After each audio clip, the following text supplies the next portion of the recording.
Hello everyone, welcome back to Smart Steno. Here is a dictation of transcription number 4 of Kailash Chandra Dictations at a speed of 80 words per minute. Get ready. Start. Sir, the Essential Commodities Act was passed 5 years ago, and when the minister yesterday came with an amending bill, we expected that he would give us a brief report on the working of this measure for the last few years. But unfortunately, we are kept in the dark in regard to the exact working of the Act and the nature of the difficulties the minister is facing. Sir, as far as I know, many of the provisions of this enactment have been observed more in violation by his agents at the state level. The food minister may be very earnest, may be very able, and may be very anxious to see that the various provisions of the Act are implemented in the most effective manner at the state level, but unfortunately, his agents at the state level are not equally enthusiastic or equally anxious to observe the provisions of this enactment.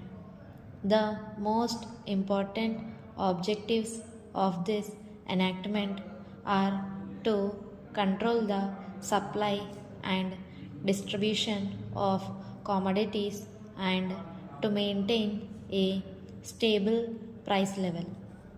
In regard to both these aspects, I am afraid that the government has failed to realize the objectives in view. Some time passed when there was scarcity of food grains. Attempts were made to make procurement from certain wholesale merchants and from rice mills.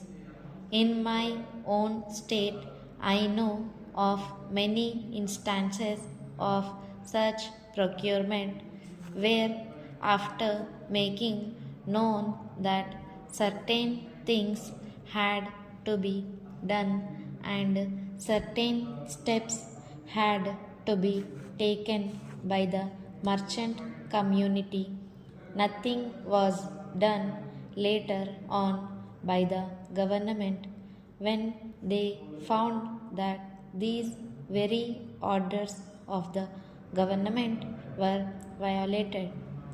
As a result of the violations, there was a consequent rise in the prices of food grains. In respect of other commodities like iron and steel, paper, etc., we see a lot of speculative activities, but the provisions of the Act have not been brought to bear on them.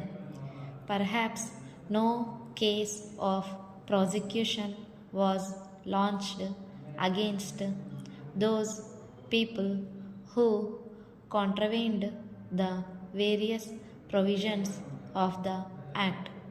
We are interested to know in how many cases the government have taken steps to prosecute individuals who have violated the various sections of the Act.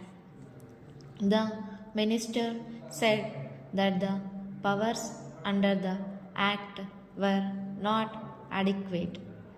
We sympathize with the food minister, but I want to know what action has been taken in this regard by the various state governments. In regard to the amending provision, I want to know from the minister what would be his difficulty even if minor offences are taken to courts of law. For instance, the Motor Vehicles Act deals with various offences, both major and minor, and various minor offences under the Act are taken to courts and people are prosecuted. What is the difficulty in taking these cases of a minor nature to courts of law? There, the people will have some safety that they will get a hearing, and if the offences are really offences, then they would be prosecuted. Otherwise, they will be acquitted. Here, the minister says that there should be a security deposit. If there is a violation of a particular provision of the enactment, then the executive authority will have the power either to confiscate a part of the amount or the whole of the amount. We are clothing the executive authority with more powers. I do not grudge giving powers to the executive authority provided they are used properly and effectively and in a most fair manner. But unfortunately, there have been discriminations apart from the ineffectiveness of the various provisions.